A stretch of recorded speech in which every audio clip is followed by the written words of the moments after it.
Good morning. My name is Cindy. I'm an alcoholic. Hi. My sobriety date is October 17th, 2006, and my home group is Southside Ladies here in Anchorage. All right. I've lived here my whole life, and I love Alaska and its beauty, and I really appreciate everyone who traveled a long way to get here and to see what little of it you were able to see. I wish it was a little bit clearer for you, and I invite you back sometime in the summertime when it's really clear and you can really see the beautiful mountains and lakes. I love it up here. And when I was asked to pick Francine up at the airport and give her a ride to the hotel and back, well, you know, you'd think we're going to go out and see some of Alaska, right? But what happens? No, I took her to Walmart. Was late at night, tired, but that's where we needed to go. And she saw the wonderful diversity that we have up here too, and really appreciated that about our state. I don't know a lot to tell you about Francine. I'm going to learn along with you here, but I understand that she's a very courageous and very funny woman, and I'd like to introduce you to Francine from Mill Valley, California.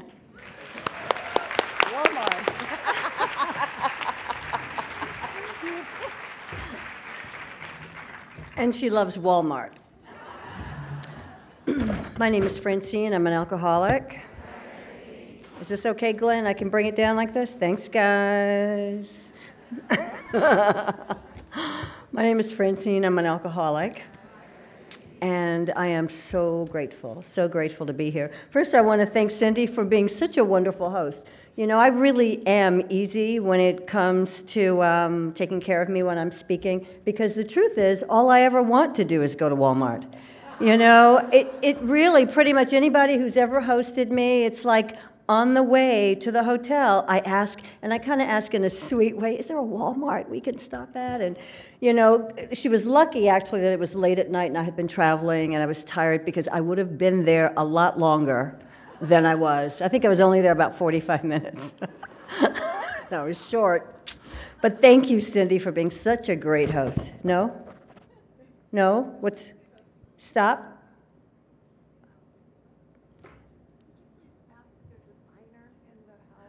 I was asked to ask you, is there a signer in the house? Anyone who does signing? We need one. No signer. Oh, great. Wonderful. Thank you. Thank you. It's okay. I've been interrupted before. Thank you. What's your name? What's your name? Roxanne. Thank you, Roxanne, for your service. And thanks, Patty. I want to also thank Allison and her entire crew. I mean, you guys have given them hands, and you can give them another one, because really, it takes great courage. Talk about courage. It takes courage, it takes discipline, it takes a willingness to do what we don't sometimes want to do, to put on such an amazing event like this. So I say thank you personally. And you know, the last time I actually spoke at this conference was, I think it was 1999 when we were in San Jose? San Jose. And, you know, right after, actually that same weekend, I then volunteered for the advisory council. So, you know, for those of us who were taught early in sobriety that you just say yes all the time, or if you're not asked, you volunteer, I'm of that ilk. And, you know, for those of us that come from that place, we know the gift that you get when you are of service. You know, I was told early in my sobriety that it didn't matter how long I stayed sober. It didn't matter how much service work I did during that time. I could be of service 24/7, but that I would never in my lifetime be able to repay Alcoholics Anonymous for what it's given me. And I have to tell you, I believe that to be true. I believe that to be true. It doesn't matter how much service, I will never be able to give back to you enough for what you've given me. But I was also taught that it's my responsibility to keep trying. And for that, I'm so grateful. You know, I've come to believe that when I get to that point, when I make my transition, when I find myself at the pearly gates, you know, I don't believe the gatekeeper is going to ask me how many cute pairs of shoes I have, or how many nice clothes I have, or what my house looks like, or what kind of car I drive, or how much is in my stock portfolio, or if I have kids, or how many kids I have. I believe the question that I'm going to be asked when I make that transition to the next life is going to be, how many of God's kids did I serve? That's all. You know, how many people was I willing to say yes to? And so I am so grateful to Alcoholics Anonymous for making me the kind of woman today who has a consciousness of giving. And I'll tell you, that wasn't me when I crawled into Alcoholics Anonymous on July 26, 1979. But today I'm that way, and I owe that to you. So I thank you so much. You know, when I was new in this program, I heard a woman speak from the platform, and she said, you know, I am brought to you by Alcoholics Anonymous. And that's the truth. You know, I am brought to you by Alcoholics Anonymous. What you see up here, who you hear, what I say, how I behave, everything about me today, I've learned here. You know, I got sober when I was 26 years old. I'm 58, and I'll tell you, I've grown up right here. I've grown up watching many of you. I mean, I look out in the audience, and Dolores I've known since I was, like, where are you? Since I was like a minute old in sobriety. And, you know, I've been watching Kathy W., you know, since I was a little tyke. And I remember, you know, when I was like, I think I remember when I was, because you're about 10 years over me, when I was about a year and I saw a black woman with like 10, 11 years of sobriety. I mean, I was blown away. I thought, that is impossible. She's got to be lying. And plus, she looks like she's a minute old. And I thought, how could she be sober so long? But you know what? Last night, I had the privilege of seeing many women with a lot of sobriety. I mean, I have to tell you, that warms my heart, because there was a time, and even now sometimes, I'm the oldest one in the room in terms of sobriety. And that's pretty scary. Pretty scary. You know, to a newcomer, it's great. You see somebody with a year over you, and that's just fine. But for somebody in their 30s, I need to keep seeing women who are in their 30s and their 40s, and even women in their 20s keep showing up. And I thank you guys for doing that. You know, we often say that the newcomer is the most important person in the room, and, you know, newcomers are important. There's no doubt about it. Newcomers are the lifeblood of Alcoholics Anonymous. But I have to tell you, from where I sit, the ones who are the most important people in the rooms are the ones who come in before me. Because you see, it gets really scary, and sometimes I don't know how to do this deal. Even now, I mean, I know how to do it better than I've ever known how to do it, but sometimes I'm faced with a situation, and, you know, I look to those who've come down the path before me, because they show me no matter what, whether you deal with death, separation, failure, disappointment, whatever it is, loss of job, loss of kids, loss of animals, whether you get evicted out of your house, whether you lose your job, it doesn't matter, that we don't pick up. And I've learned that from watching some of you women in this room. And God bless you. And I pray to God I never catch up with you. Never catch up with you. So thanks. A couple of months ago, I was in New York City for a business conference. There weren't a lot of New Yorkers here this week, huh? Anybody from New York? There were just a handful. I was pretty surprised. Well, I'm glad you're here. You know, a couple of months ago, I was in New York for a business trip, and I was staying at a hotel in the Times Square area on 54th and 7th Avenue.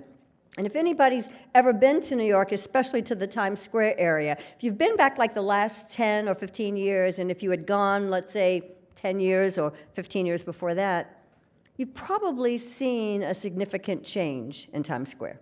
You know, they've cleaned it up a little. They've got these fancy restaurants and these pretty high-rise hotels and some fancy shops. But the truth is, even with the facelift, Times Square is still Times Square. It still has that underbelly of seediness that no matter how you clean it up, it's still Times Square. So anyway, on this particular night, I was coming back from my event, and I was walking toward my hotel, walking toward the corner of 54th and 7th, and I noticed there's a woman standing there on the corner. She did the pose. She was standing there on display, apparently selling everything she thought she had of value. She was wearing a pair of Hoochie Mama red pants that were so tight, looked like somebody took a paintbrush and just painted the red onto her skin. And she had a blouse that was so sheer, you wondered why she even had a blouse on. And so as I'm walking closer, there were two women ahead of me, and they looked over at her, and they pointed, and they snickered and sneered. They gave her a look. You know the look I'm talking about. Some of you know that look. The kind of look we give to people when we think their station in life is beneath ours. See, I know that look all too well. I've been there. You know, even in recent times where people have looked at me, maybe I wasn't dressed a certain way. You know, I've been given that look. Anybody else ever been given a look like that? Anybody else dare to admit that you've ever given a look like that? You know, sadly, I've been the one who's also given that look. It's been a long time since I've done that, but I've been there where I've given a look. But anyway, on this particular night, as I'm walking closer, I get right up to the woman at the corner, and she was standing right next to me, and I just looked up and smiled and said hello. Not for any particular reason, other than she literally was standing right there next to me. But you know, I also said hello to her because I thought I knew her. No, I didn't know her. But in fact, I knew who she was. You see, 31 and a half years ago, that was me. Standing on that exact same street corner, 54th and 7th, selling everything I thought I had a value. I had become one more statistic, one more casualty in a life that was very poorly lived. You know, it's taken me years in Alcoholics Anonymous to be able to stand up here on the platform and tell you, just like that honestly, that authentically, where I've come from. That I'm an ex-hooker with a criminal record with a 1% chance of survival. You know, I couldn't tell you that because I'm one of those people that took very seriously when you told me in Alcoholics Anonymous that we share in a general way what it used to be like. I shared so generally that you didn't even have a clue I drank. You know, it's like you thought I grew up with this little white picket fence and, you know, like an Ozzie and Harriet kind of experience. That's what I wanted you to think because you know what? I was so ashamed of where I'd come from. I was so ashamed. I know what it's like to be steeped in that kind of shame, where you come in and you feel so dirty all over all the time. You know, one of the reasons that I have the courage to tell my story like that today is because I believe that there's one person in this room, one, perhaps a few, who have come from that place of being in shame, and maybe you're a newcomer and you're thinking, you know, but my case is different. You don't understand. You've not been to the place I've been. You don't understand what it's like. So I share my story to let you know, yes, I have been there. There are some of us, there are many of us who've been there, some who can tell you where they've come from, others who haven't yet found the courage. But many of us have been there, and some of the shame has not been the same as my shame. You know, some of you have had shame around being moms. You know, maybe you neglected your kids. Maybe you sold your kids. Maybe you allowed a man to take a priority over your children. You know, we come in with all different kinds of shame. Maybe you killed someone. I don't know. Maybe you sold drugs to children. Who knows? But I do know that many of us come into Alcoholics Anonymous with the kind of shame that could easily drive us back out. The kind of shame that if it's not dealt with, the kind of shame if we don't see someone else who we can connect with, who can relate to us, we go back out. And so I pray for the courage today to tell the truth about where I've come from for the one person who's sitting in here this morning and just thinking, but my case is different. The other reason I have the courage to tell you where I've come from is because I don't live there anymore. That is the bottom line. Because you see, if I was somebody who was still hooking and doing the things I used to do, which I know people in AA who do, but if I was still doing that, I wouldn't be able to stand up here and tell you. I wouldn't be able to stand up here and be and claim to be the person that I am. I'm so grateful for Alcoholics Anonymous. I love this program.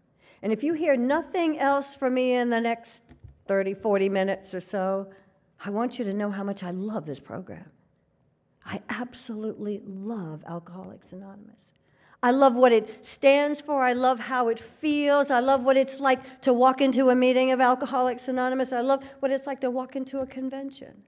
I love when we do the countdowns. I love when we read from the big book. I love what this program has given to me. For that, I'm so grateful. I was born in Atlanta, Georgia, 58 years ago, and I don't remember an awful lot about those early days of my life. And I don't know if I don't remember it because maybe I drank and used so much that the brain cells have been destroyed, or, maybe I've conveniently forgotten, or maybe the God that I've come to believe in this program just didn't see fit for me to remember a lot of stuff at the time. Maybe had I remembered just one more bad act that I performed, maybe I wouldn't be standing here. But whatever the deal, what I do remember is that as a kid, I always heard. As a kid, I hated being who I was as a child. I was born in Atlanta, Georgia, and I was raised in New York. And I hated being black. I hated being a girl. I hated being a Southerner. I hated being poor. I hated everything about me. I really hated being poor. Oftentimes I'll hear speakers, whether it's in AA or at a business conference, they'll talk about how they used to be poor, but they never really knew it. I think to myself, hello, that is not my experience. I was poor, and I knew I was poor, and I hated it. We used to wake up, my sister and I'd be pulling plaster off the walls, sucking on it because I was hungry. I resented that we used to have powdered milk and powdered eggs for food. I hated that. I was so ashamed of where we had come from. We grew up in New York, and when I was 6, and my mother used to go to New Jersey to shop because there was no sales tax at the time. I don't know if it's changed now. And we used to shop at ShopRite, and I hated it because it was like the no-name store. You knew if somebody shopped at ShopRite that they were poor because it was the no-name store. And I hated being poor. I used to wear hand-me-downs. My grandmother was a seamstress, and she'd make clothes for all these fancy kids in Georgia, in Buckhead. And then when those kids didn't want their clothes anymore, they'd give them to us. And I hated it. I hated being poor. I hated being poor. But you know what? More than being poor, I hated being black. I hated being black so much. I used to use razor blades to scrape off my skin, and I'd use bleaching cream to take off my color because I couldn't stomach living in this body. There was a wonderful television movie that was on, I guess it first came out in 1989. And today it's one of the most powerful, compelling movies that I've ever seen. It was called Separate but Equal. And it was about the former Supreme Court Justice Thurgood Marshall's effort to create change in this country. It was about the Brown v. Board of Education case, which ultimately integrated schools in the United States. And in this movie, they were trying to understand the impact of segregation on little children. They were trying to understand the impact of segregation on a child's self-esteem. And so they brought all these kids together into a control group setting. There were little black kids, little white kids, little boys, little girls. They brought them all together in a little room, and they asked them a ton of questions. Just a battery of questions. There were no trick questions. They just asked them some simple questions. And I remember they came to this little black girl who, honestly, by almost anybody's impression of what's cute, this little kid was. She had long little pigtails, and she had those big bubble bangs that some of us used to wear. Maybe some of you still do, but some of us used to wear those big bubble bangs, and she had little freckles on her face. She was so adorable. And I remember they brought her over to the table, and they put 4 dolls in front of her. Some of you might remember this scene because it was so powerful. A little black boy doll, a little white boy doll, a little black girl doll, and a little white girl doll. And they simply asked her, again, simple question. They asked her to pick out the ugliest doll of the 4. That's all. Pick out the ugliest doll of those 4 in front of you. And I can tell you without blinking her eye, without hesitating for a moment, she didn't pick the doll that looked like you. She didn't pick the doll that looked like you. She didn't pick the doll that looked like you. Instead, she grabbed a hold of the doll that looked exactly like herself. Because for her, that was the ugliest person in the world. I got to tell you, I was 10 years sober when I saw that movie in 1989. And yet it took me back to a place that was so painful in my life. A place that I knew what self-loathing looked like. Because I was that kid. I was that kid who just hated being me. I just hated being me. I You know, if there was anybody paying attention to me during that stage of my life when I was a little girl, they probably knew that at some point I was going to find a way out. That at some point I was going to find a way out of that gnawing pain, because no little kid could live with that much self-loathing without exploding, without finding a way out. And I must tell you that long before I ever picked up my first drink or drug, my earliest escape in life came through books and movies. And I loved books and movies. Oh my God, I loved them. Any book lovers out here? Oh my God, oh, tons. I loved books. My mom was a librarian, and it was so cool. Oh my God, in every room, I see, look at her dancing already. You like those books too. Oh, you know, she's a librarian. I love books. My mom used to have, you know, she'd bring extra books home when they were trying to get rid of the inventory. And in every room and on every wall in our house, there were reams and reams and reams of books. It was so wonderful. I mean, books everywhere. I learned how to read before I could do much of anything else. And, you know, I'd sometimes take a book off the shelf and I'd go sit in a corner all by myself. And I think my mom probably thought I was trying to become a smart kid. But what was happening was that between those binders, there was magic. Between those binders, I was somebody special. When I opened up a book, all of a sudden I became Cinderella going to the ball. It was wonderful. I loved reading books. And you know, I also loved old movies. I'm an old movie buff from way back when. My favorite women were Bette Davis, Joan Crawford, Barbara Stanwyck, Susan Hayward. They were women who had a glass in one hand, they had a cigarette in the other. Didn't take a lot of garbage off anybody. And I love them. I love those women. You know, it's interesting today, and I just kind of laugh sometimes. Kids are so spoiled. I mean, can you imagine somebody with 1,000 TV channels to choose from? It's like, go figure, what do you do with them? I mean, I grew up at a time when, some of you might remember, we had 3 channels. I mean, ABC, CBS, and NBC. I mean, Fox wasn't even around. Who knew of CNN? You know, and I used to watch old movies when they weren't so old. Those women that I just mentioned were all still alive when I was watching movies and growing up. But I loved them. You know, I loved watching them. And Bette Davis was my favorite. I learned a lot from watching Bette Davis. One of my favorite movies is All About Eve. And All About Eve, Bette Davis is having a party, and she's walking up that staircase with that long, sexy cigarette holder, talking about it's going to be a bumpy ride. I thought, had that girl only known how bumpy the ride was to become. You know, I learned how to smoke cigarettes by watching her. I'd stand in the mirror, and I'd puff and choke. Puff and choke. And now I haven't had a cigarette for, 28, 29 years. But I used to smoke 3 packs a day, thanks to Bette Davis. You know, I watched her. You know, I also used to watch her walk. She had that really sultry, sexy walk. I used to try to walk like her. And I mean, I imitated those women because that's all I knew. You know, that's all I knew. They were my role models. And one of my favorites, another favorite, was Susan Hayward. You know, when she died, I cried because it was like a piece of me had died at the time. And I learned a few things. Actually, I learned how to hold my glass with my pinky stuck out by watching Susan Hayward in Backstreet. And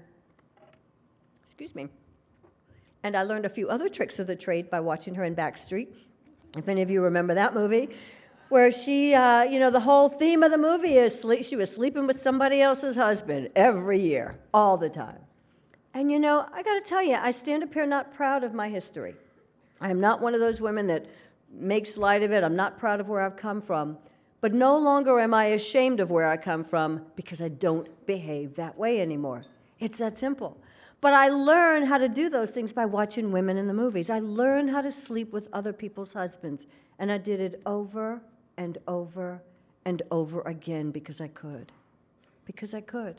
Today I'm happy to say that's not where I am.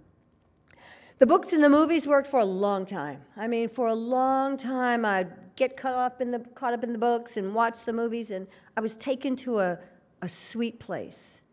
I was taken to a place that that felt delicious, that felt that was safe and secure and where I was all things that I wanted to be. Until one day, the books and movies just stopped working. And you know, for most of us that have ever used anything outside of ourselves to feel better, we know that at some point it fails us, as did alcohol. You know, at some point, that thing that we use to escape just stops working. And one day I came to and I realized that I wasn't going to be Betty Davis or Joan Crawford or Susan Hayward. That I wasn't going to be Madame Bovary in the books. I wasn't going to be Catherine in Wuthering Heights. I wasn't going to be somebody else.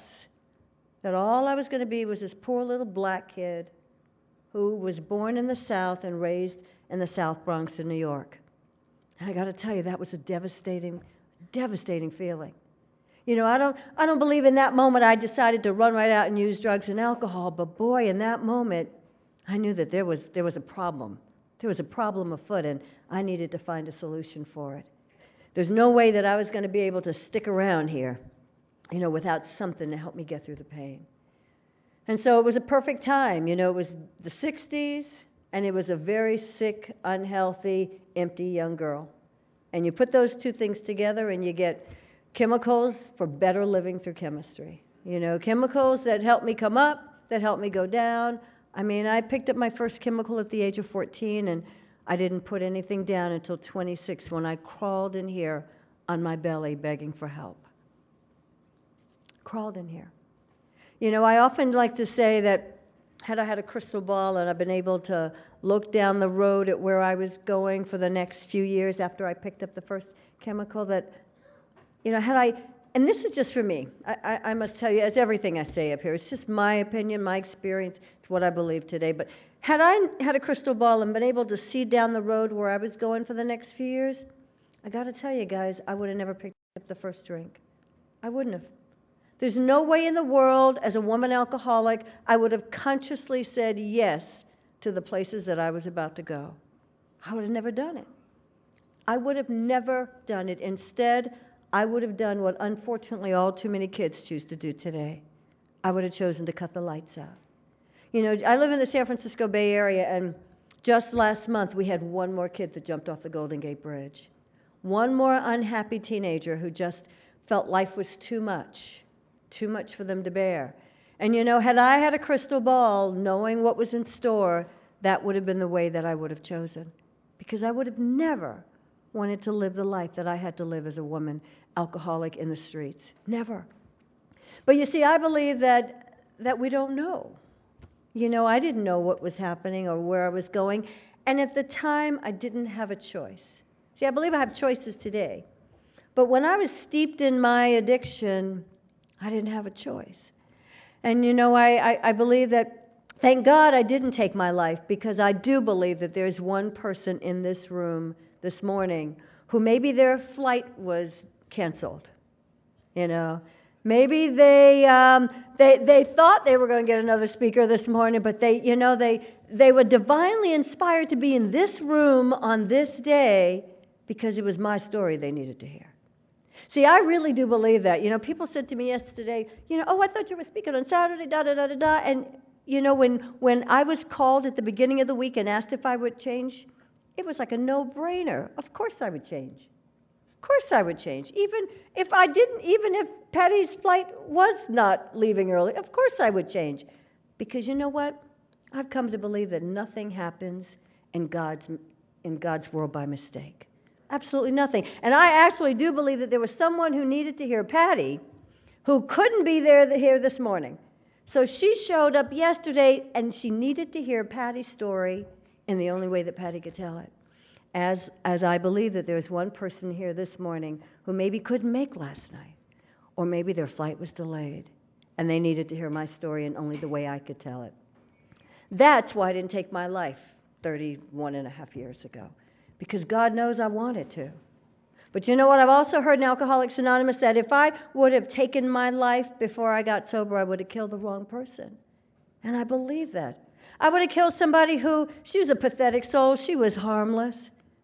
You know, she was useless in a way. But yet, God had something in store.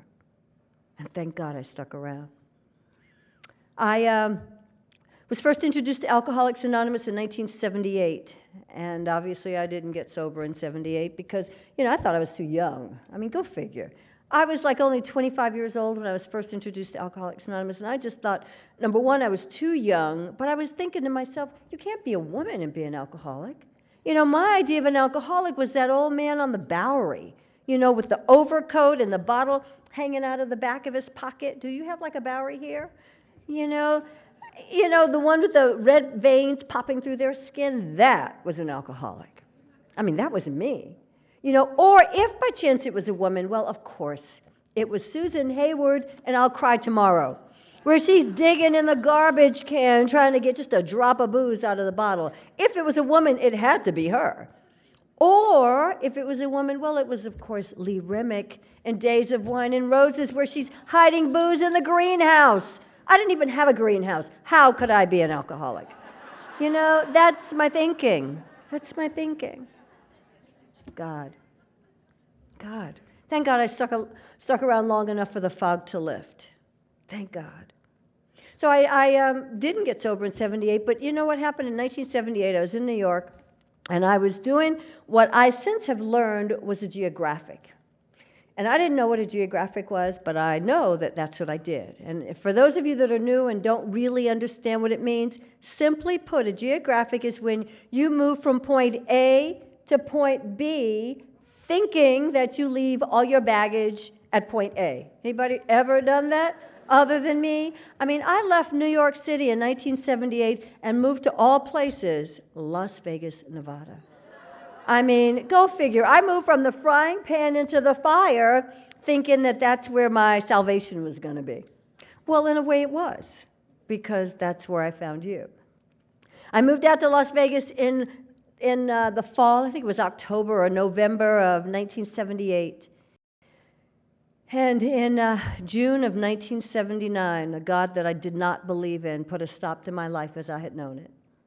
I got hit by a car in a blackout, and I don't today even remember what happened. I actually don't have a clue. And over the years, I've kind of imagined what could have happened. I've tried to piece things together based on what I was told, but I don't have a clue. The last thing I remember was I was sitting in a discotheque that used to be appropriately named the Brewery.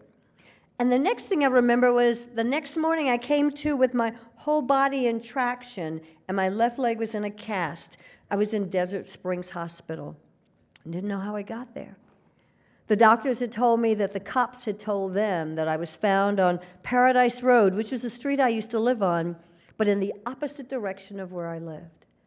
And when they realized I would live, they never thought I'd ever walk again, because when they found me, my left leg had come up behind my head and the bone had come straight through.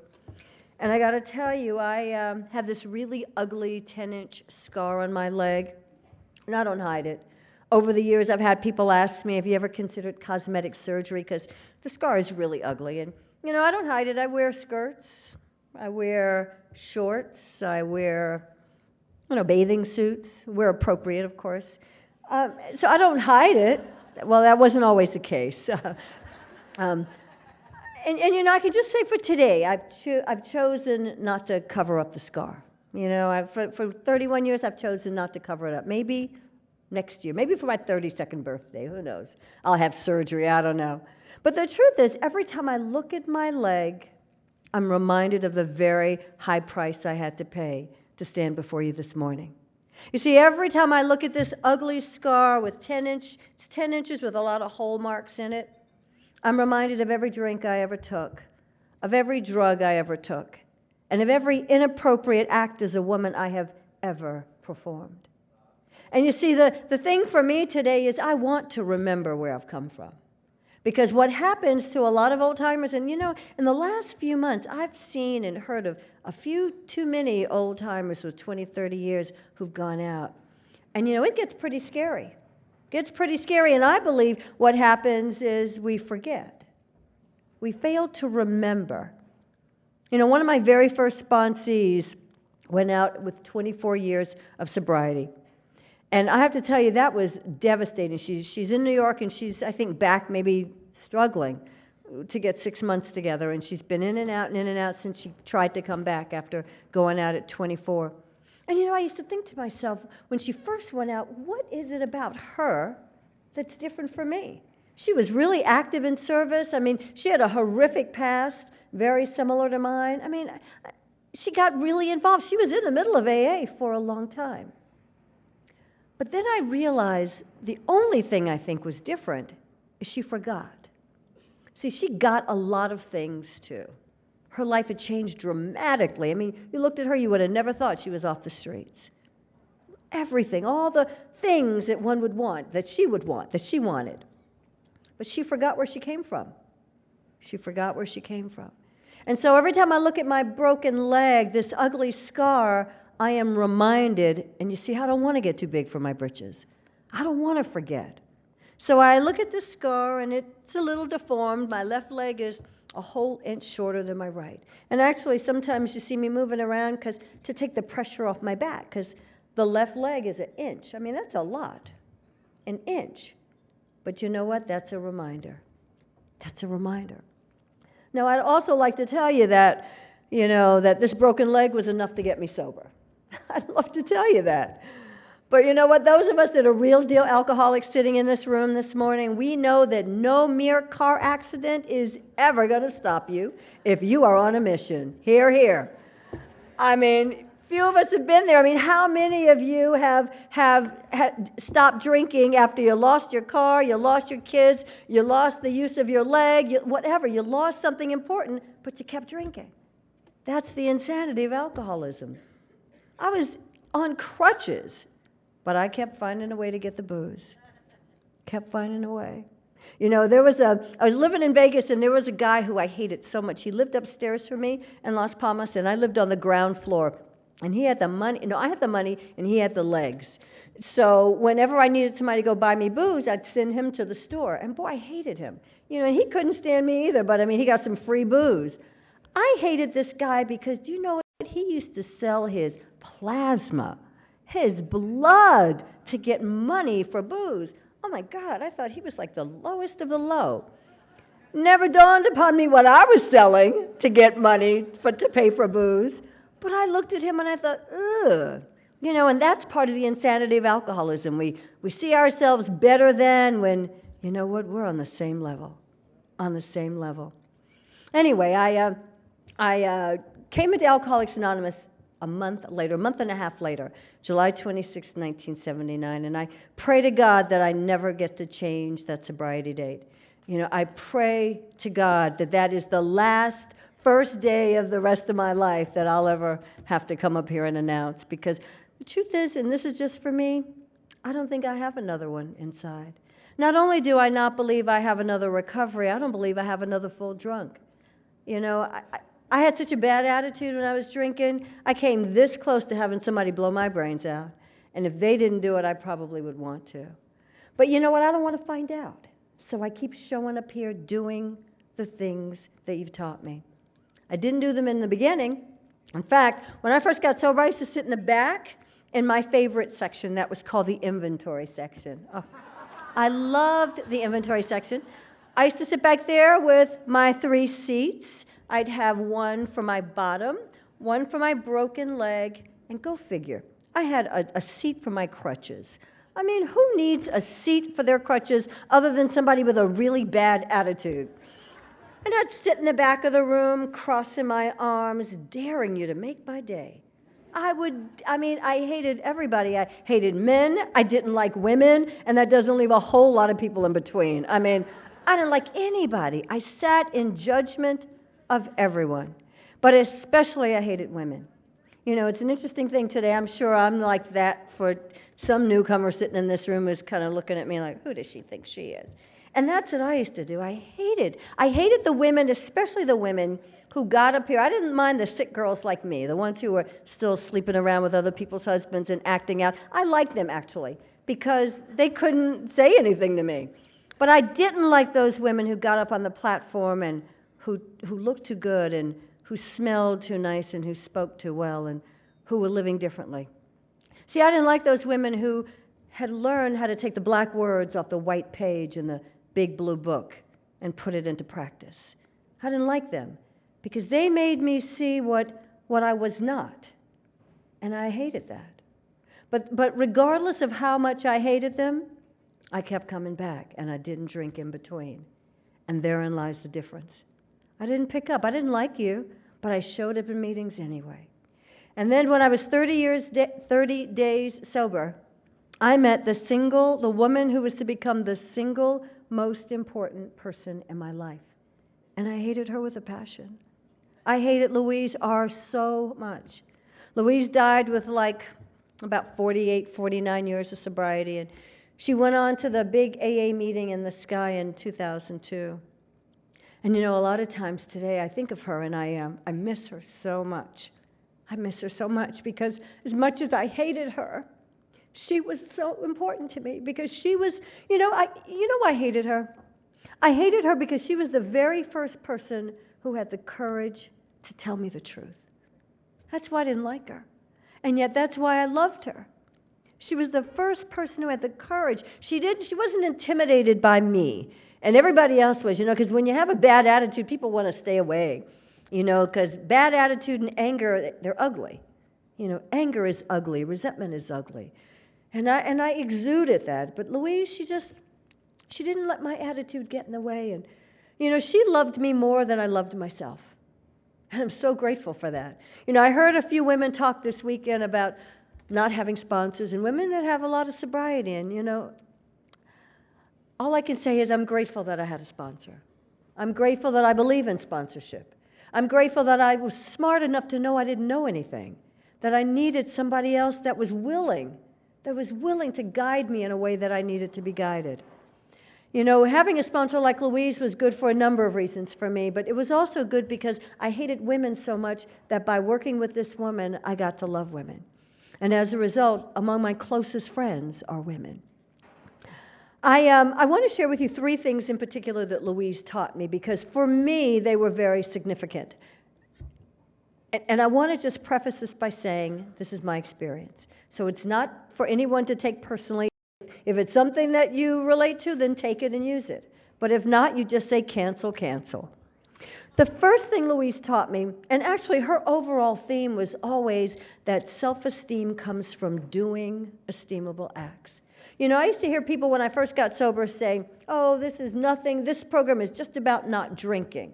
Well, thank God I had a sponsor who was a book baby, and she encouraged her sponsees to be book babies. And so I just want to read something for you first, and thank you for the person who found As Bill Sees It as I was scouring to get a copy this morning.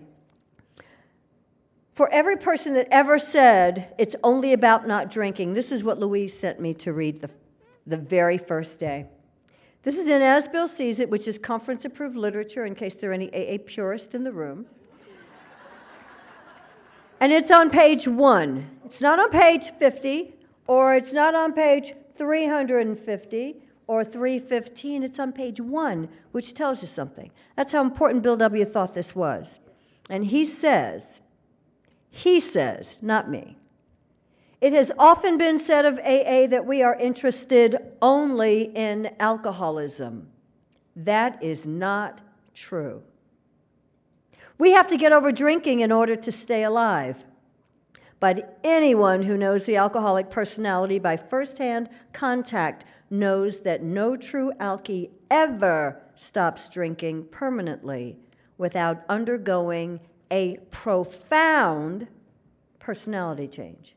Not a little personality change, not a personality change when you feel like it, but if we are to have long-term sobriety, what's required is a profound personality change. Louise, thank you to the sponsor that I had who taught me that this was about changing my behavior. Because if I didn't change my behavior, if I was lucky enough to stay sober, I would wish I was dead most of the time. And that's been my experience, even with people with time who haven't changed their behavior. Many of them want to be drinking.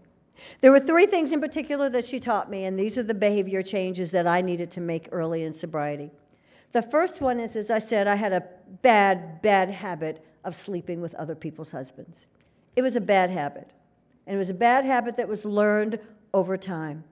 And I remember the first day Louise said to me, it is not an esteemable act that you should be sleeping with somebody's husband or their boyfriend saying that they're not their husband. I said, but Louise, you don't understand. Wait a second. I said, you know what? What happens if I'm walking down the street and a guy is holding on to his honey and he's giving me the eye? What should I do? And do you know, she said the stupidest thing. I swear to God, I can't believe she said something so stupid. She simply said to me, turn your head. I'm thinking, wait a second. Why should I have to be so inconvenienced? Why do I have to be the one to take the high road? How come he shouldn't have to do that? And I went on and on, with that newcomer babble. The truth is, whether I liked what she said or not, I haven't slept with anybody's husband in many, many, many years. Many years. In fact, today I have my own, and he's enough to deal with. God knows I don't want yours. Oh, my God. But one of the really cool things for me is if there's not one single woman in this room or any room, no matter where I go, that would ever have to worry about me being in the room with your man. That might not mean much to some of you, but to me, it is how I show number one, my love of Alcoholics Anonymous, but it's how I take the black words off the white page in the big blue book and put it into action. That's it. So today I deal with my own husband and not yours. The next behavior that Louise taught me, which again was for me, nobody else, was I dressed like a hooker. I dressed like a hooker because I was a hooker. But you know what? Even when I stopped being a hooker, I dressed like a hooker.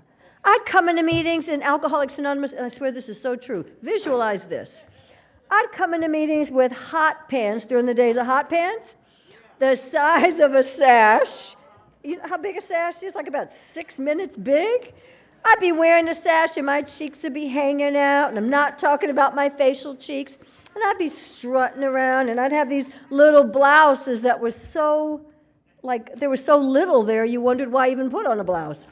I remember a few years ago there was a big to-do about Jennifer Lopez at the Grammys. Remember when she was wearing that piece of scarf that everybody had a big to-do over? They had nothing over on me. I mean, Jennifer, she was mild compared to how I used to go into AA meetings. And I couldn't figure out how come all the men wanted my phone number and none of the women ever wanted to talk to me. It was like, what's up with that? And Louise, she helped me realize, well, I wonder if it could be because of how you dress. I wonder if it has something to do with the way you carry yourself. Self-esteem comes from doing esteemable acts. I used to also hear when I was new that there was no connection to alcoholism and self-esteem. Again, thank God I had a sponsor like I did, because she helped me realize, especially for women, so many of us drank because of how we felt about ourselves, and so many of us even continue to act out in recovery because of how we feel about ourselves. So absolutely, I believe today that there's a connection between low self-esteem and alcoholism and self-esteem and recovery. And she taught me if I behave differently, I'd feel differently about myself. And if I was behaving differently and feeling differently, it's more likely I want to stay sober. The third thing she taught me was that I needed to change my mouth. I had a filthy mouth. Now again, I got to say, everybody does what they need to do for themselves. But for me, I came in with a mouth that was so filthy it was disgusting. All I did was curse, and I cursed because I could. But you know what I also realized, thanks to this sponsor, that I hated? I cursed because it got your attention. Louise used to say to me, every time you curse, you take the focus off of your message and you put it on you as a messenger. And when I was a newcomer, I had a messy message. So I didn't want you to pay attention. But today, I believe I have something to say, and I don't want you to get distracted by curse words. I realize even today, when somebody curses in a meeting, everybody laughs. I mean, they could say one whole sentence, but if a curse word pops in, everybody laughs. And I realized that's how I was. I wanted your attention so desperately. Negative attention was better than no attention at all. See, I didn't want you not to notice I was there. So cursing made you notice me. And that's what I wanted. Today, I get noticed in other ways. I don't have to get noticed that way. And plus, I have something, again, important to say, I believe, most of the time. And I don't want it to be distracted. I don't want you distracted by every other word being a curse word. I even find today for myself that it's hard for me to hear someone when they keep cursing. It's just really hard. I can't really get the powerful message that I know they have to share, because I got to work so hard to get through all the curse words. So for me, that's what Louise taught me. And, that was a hard one, because, again, I cursed a lot. I grew up in the South Bronx. That's what people did. That's what I did. And so she did with me the thing with cursing that she did with me with changing my dress and changing my behavior around men. She did it a baby step at a time. Because, you see, I'm not an overnight success. It's taken me 31 and a half years of sobriety to have 31 and a half years of sobriety. And it's taken every moment, every day, to be the person that you see today. And there's still lots of flaws in here, but I'm better than I've ever been. And I'm better than I've ever been because I had a woman who was my sponsor who had the courage to call me on those behaviors that no longer worked, that didn't serve me as a woman, that didn't make me feel good as a woman, no matter whether I said they did or not. So today I don't curse. And we went from like 20 curse words to a sentence to 10 curse words to a sentence. It was pretty hard, And then I went to like 3 curse words to a sentence, and she'd catch me. She started charging me, $1 every time I cursed. It was like, that helped me stop quickly, actually, after a while. Because I kept paying her all this money. And you know what now? If my sponsees curse around me, they got to pay me $1 too. Because they can curse around somebody else, but, it's too toxic for my brain. And that's how Louise taught me. I ended up paying her money to stop. And, one day I stopped cursing. As the insides were changing, my outsides were changing too. I started to look different. I felt different. And at 2 years, I decided I wanted to go back to school. And that was a really big thing because, you see, I'm a high school dropout. I'm an ex-hooker with a criminal record. And women like me don't get to do too much of anything except be old hookers. Old hookers who die and waste away and wish our lives would be different. And I might have been one of those women, too, had it not been for this woman, Louise, and Alcoholics Anonymous. She was the catalyst. You were the gift, and Louise was the one that worked through Alcoholics Anonymous to help me change my life. And at 2 years, I decided I wanted to go back to school, but you know what? I needed to get a diploma. I was a high school dropout. And I remember I was in Vegas working for, I had went and bought a book, the GED books. Do they still make them? I guess they do. I went and bought a GED book, and I was so ashamed. Now, this tells you how steeped in shame I really was. I was living alone, but I would hide the GED book under the bed. I would hide my GED book. Here I was trying to do something for myself, but I would hide my book because I just didn't want you to know I was a dropout. And but how could you not know? I mean, I opened up my mouth. You knew I didn't have any education. Didn't take a rocket scientist to know I wasn't smart. But I studied in the book, and I hid it, and I studied, and I got my GED in it was 2 years after I got sober, 1981. And, it goes further. But thank you. But that was a big thing, actually. That first step of getting the GED was a really big thing because I'm a high school dropout and I never thought I could get that far. And I just want to tell you before I keep going here that my whole story, my recovery, is about dreams. And if there's anybody that tells you that that's not what Alcoholics Anonymous is about, then I'm going to tell you to tell them to go take a seat somewhere. Because you know what? It is about dreams. It's about not picking up a drink or a drug a day at a time. And then, as the book tells us, we get to live lives that are happy and joyous and free. And as was read this morning, we get to live lives far beyond our wildest imaginings if we are willing to do the work. If we are willing to do the work. So I got my GED, and then I moved back to New York City to put myself through college in 1981. And I worked my way through school full-time. I worked full-time, went to school full-time, and went to meetings of Alcoholics Anonymous every single day, and I was involved in service. And I say that because I got to tell you, it's kind of disheartening sometimes. I hear newcomers between those very delicate years of 1 and 5 who are all back in life. They're all in school, they have the right job, they're in the right relationship. All of a sudden, nobody has time to go to meetings except maybe once a month. And when they come once a month, they share, and they share, and they share, and they share and share and share, all in one share, because they haven't been to meetings in a month, and they got to tell somebody. And you know what? I believe that Alcoholics Anonymous works under those conditions. I know people that are still sober. But I had a sponsor who taught me that it works better if you come all the time. You know, I went to a meeting every single day up to my 20th birthday. And now I still go to 4 or 5 meetings a week. Every day up to 20 years, because I heard an old-timer, when I was about 4 years sober, I heard an old-timer say he probably only needed about 2 meetings a week. You know, he said he only needs about 2 meetings a week. But he said because he didn't know which 2 meetings he needed, he went every day. And I thought, oh, that made sense. You know, if I'm working with a sponsor who tells me they don't have time for meetings, it's like I'm not the sponsor. Because there's no excuse. There is no excuse, especially where we live these days. I mean, I live in Marin County. There are meetings everywhere. There's no excuse. But I went to meetings. I worked full-time, and I went to meetings of Alcoholics Anonymous, and I was in school. And I graduated from college in 1986 and moved down to Washington, D.C. So I have a love affair with D.C., and I'm already signed up. I will be there next year. I moved to D.C. and finished my education. And in 1989, I moved back to New York from Washington, D.C., having graduated from one of the top law schools in this country. And I can tell you, thank you, for a poor kid from the South Bronx, for an ex-hooker with a criminal record, for me to be able to stand up here and tell you that I practice law, you know, that is a gift of Alcoholics Anonymous. That is a gift to you, your gift to me. I want to also say, because my story is not a story of straight lines.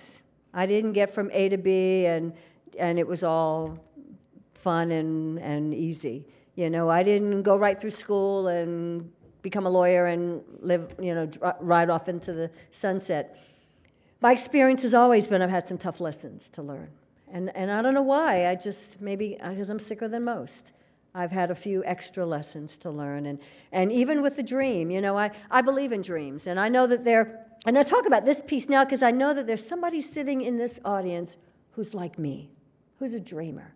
You know, you got sober and now you say, now what? You want to do something, but maybe you're afraid to go for your dreams because you don't have a lot of support around you. Maybe you're afraid to go for your dreams because you've tried and you failed and you thought, oh, it wasn't for me. You know, just like those of us who bid for the city and you didn't get it the first time, I say bid again. Bid again and bid again and bid again. You might not get it the first time, but boy, I was on the advisory board when Hawaii kept coming back, and Buffalo kept coming back, and Seattle kept coming back. And you know what? We've been to those places. And we may go back again. But they didn't give up, and that's what I learned in Alcoholics Anonymous. I didn't give up. And so that's my story. And I tell you this because, again, my story is about failure. It's about failure. It's about learning how to get up and dust myself off and start all over again. I got out of school. First, it took me forever to get through school. It took me 10 years to become a lawyer, 8.5 years to get through school, and I worked full-time. And then I kept failing the bar, you know, and many of you have heard my story, so you've heard it over and over, because the only reason I got through it is because I kept telling you the truth from the platform, and you carried me through. I kept failing the New York bar. In fact, me and John F. Kennedy Jr. did it together. The only difference is poor John with that gorgeous face. His face was splattered all over the Daily Post and the New York News, the New York Times and the Daily Post. Every time he failed, we all knew about it. Every time I failed, you knew about it. Because I had the courage to tell you the truth. I am courageous today. I had the courage to tell you the truth. But I kept doing it. I went back and I went back again. And I failed the New York bar twice, and John F. Kennedy Jr. and I passed it together on the third try. And you would have thought that after failing that test, I would then know how to take a test. But I can just say to you, I moved to California, and I stopped counting how many times I failed the California bar at 6. I stopped counting at 6. So I don't even know how many times I failed before I passed. but I stopped counting. And I tell you that because, you know what, a lot of you are sitting in here, or some of you are sitting in here, and maybe you fail that test. Not the bar, but another test. And you're afraid to go for it one more time. I needed to take a hiatus. I needed to take a break, and I needed to take a look at some things, and I needed to figure out why I was failing the test. But you know, it's interesting. When I went back to take the California bar and I finally passed, it wasn't for me. See, I also believe that sometimes it has to be for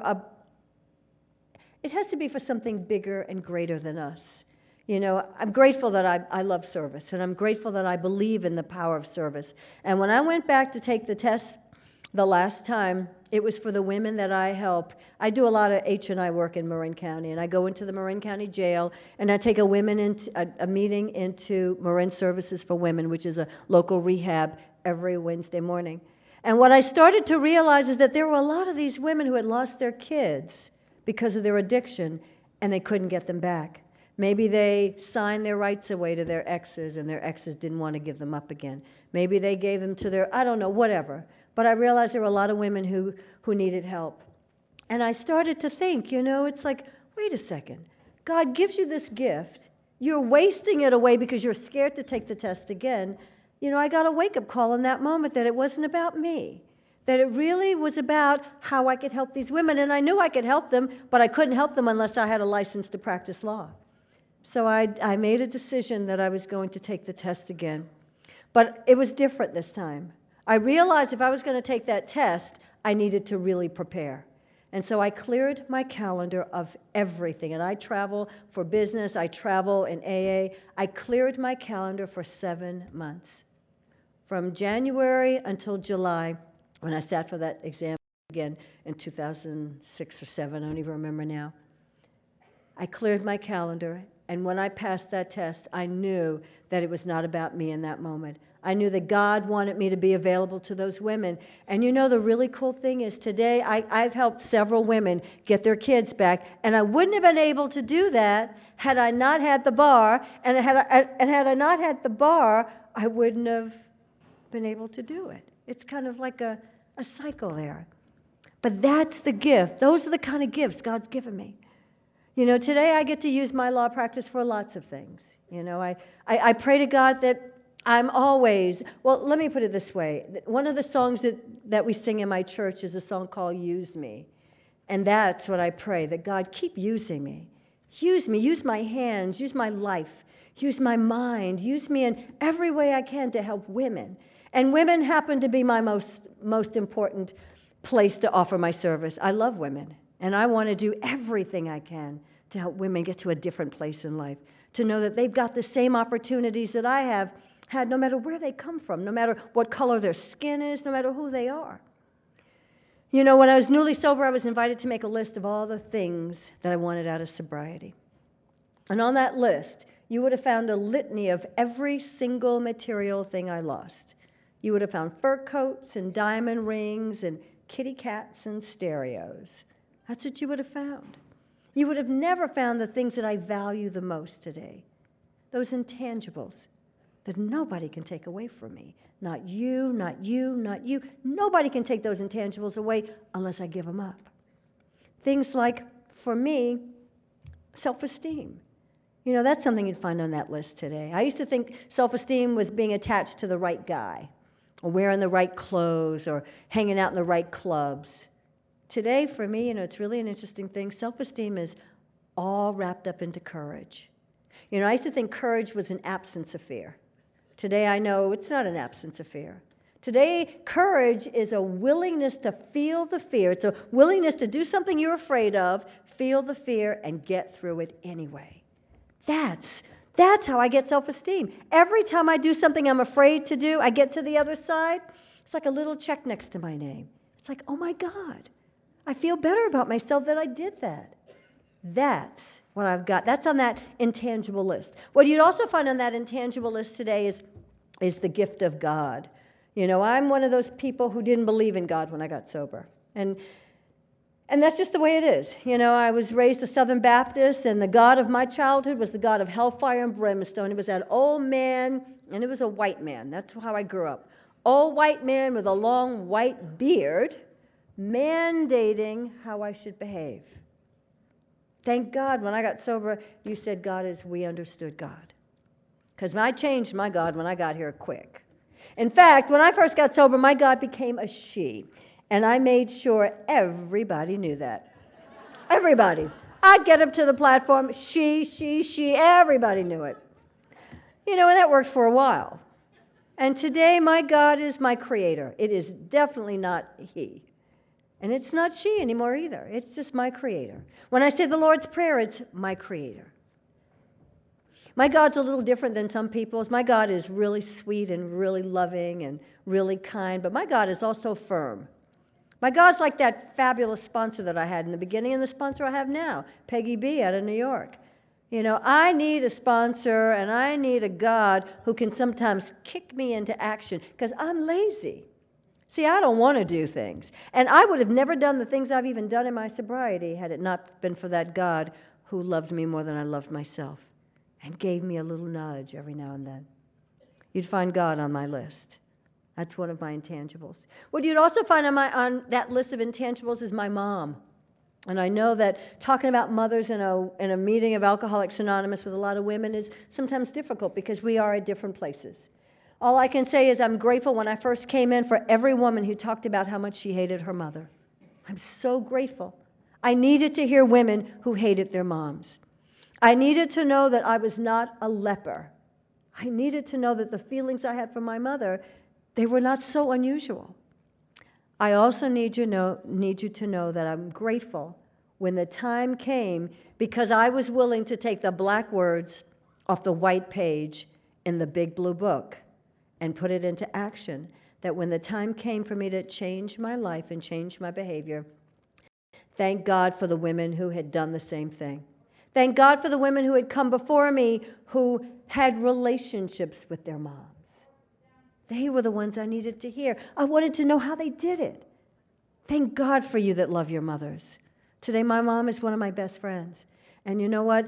We don't always see eye to eye, but I am willing to be the best daughter I've ever been. You see, today I'm the one with sobriety. So when I want to get mad at my mom, it's like, wait a second, she doesn't have sobriety, I do. I'm going around talking about how I'm this and that and the other, then I need to practice it at home. If my mother were to die today, right now, my mom's she's a little ill and she's getting on in age. She'll be 81. If my mom were to drop dead at this very moment, I'd be so sad. I'd be so hurt. But you know what? There is no unfinished business in my relationship with my mother. I would not feel a stitch of guilt because I have been a great daughter over the last few years. You've given that to me. I'm taking my mom on another trip. Actually, every year since her 70th birthday, I've taken her somewhere. Taken her on a cruise, and I pray to God she lives.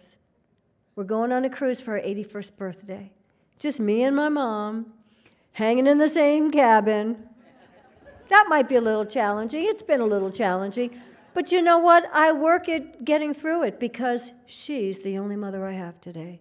And when she's gone, I don't care what anybody tells you, and we hear all kinds of things. They'll say, well, when they're gone, you can write a letter. That may be well and good. But I believe when they are gone, they're gone. And so now is the time to clean it up.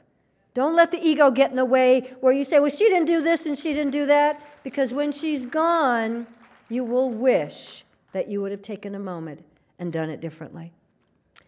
And the last thing that you'd find on that list is the gift of love. Again, as I said, I got sober and I didn't like anybody, men, women, nobody. I came in with such a bad attitude. God, such a bad attitude. And in Alcoholics Anonymous, I've really learned what it means to have an open heart. And I've learned that up close and personal. I'm one of those people that really believes I'd be hard-pressed to be able to tell you that I'm working any kind of spiritual program, and I hate anybody for the color of their skin, for their sexual orientation, for their religious choices, for anything. I'd be hard-pressed to tell you I'm working these 12 steps, and I hate you for any of those reasons.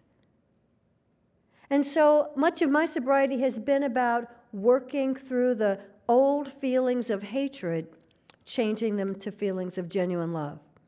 And you know how you know that I'm really walking like I talk? Because again, it's easy to say stuff up here, but you can look at how I walk. by looking at who's in my life. See, if I told you that I think we're all one and I love everybody, but nobody in my life looks different than me, then there's a problem there. For me, there's a problem. Maybe not for you, but for me. So if you look in my life, my close friends are black, white, Latina, and Asian. If you look at the women I sponsor black, white, and Latina women. If you look at my house, my husband's different from me. My husband's Jewish, and he's from the Bronx. And I got to tell you, being Jewish and from the Bronx is not even the diversity issue in our house. The real diversity issue in our house is my husband is a therapist. Oh, my God. Can you imagine a lawyer and a therapist living in the same house? Brother. You know, one of my sponsees years ago, when Richard and I first met, and my husband and I, we will be married 13 years in May and together almost 15, which blows me away. I was the perpetual single person, and I wasn't looking to get married. I didn't want to get married. But you know, one of my sponsees says to me that I was the patron saint of women over 40 who was not willing to settle. And that was the deal. You know, when I got sober, I learned that I had a life, that I could do things myself. I didn't need to have him. I didn't need to have him, meaning any him, to buy my first set of china. I bought my first set of china when I was 3 years sober. I did that for myself. That was so cool. I bought myself a ring. I bought myself coats. I bought myself all kinds of things. I was ready to buy a condo when I first met Richard. And then he dragged me up to the Bay Area, where it's cold. Well, I shouldn't say that here. I'm sorry. Anyway, it's all relative. I've been complaining, but, you know, it's a good thing. Anyway, I love sobriety. I so love sobriety. And I want to end by reading my favorite passage in As Bill Sees It. And it's on page 4. And it's entitled, Can We Choose? By the way, do some of you who never had to wear glasses before remember the moment that you had to start wearing glasses? Oh, my God, that was a painful moment. I was 47, I think, when I had to wear reading glasses, and it started at 100 or 1.0, and now I think I have to read at 2.5 or some ungodly number. It's like, oh, brother. That's the hardest part about getting older. What was that? What was that? Yeah, I know. And you know what? I pray I do keep coming back. Getting older. I hope you watch me lose my hair and just get grayer. I pray to God you get to see me get older. I pray to God you see me for another 30 years. Right here. Up with a wheelchair with my cane. So I'm going to close with this. It's called Can We Choose? And I love this because it really so epitomizes everything I believe I've learned from you. We must never be blinded by the futile philosophy that we are just the hapless victims of our inheritance, of our life experience, and of our surroundings. That these are the sole forces that make our decisions for us. This is not the road to freedom. We have to believe that we can really choose. And that's what you've given me in 31 years of sobriety. You've given me the gift of choice. You've told me that it doesn't matter where I've come from, doesn't matter what color my skin is, doesn't matter whether I believe in God or I don't. I do, but I don't have to. You've told me that the only thing that matters in the overall scheme of things is what I do with this most precious gift you've given me. And not just what I do in an AA meeting, you know, because it's kind of easy to be nice in AA. Well, usually. It's easier to be nice here than it is out there. But you've taught me that the real work, it starts here, but it doesn't end here. You know, even Bill W. and As Bill Sees It talks about being citizens again. You know, giving back to a world that we ran away from. All you've ever asked me in the years I'm sober, is that I always be willing to say yes. And for that, I am so grateful. God bless you, and thank you for my sobriety. Thank you.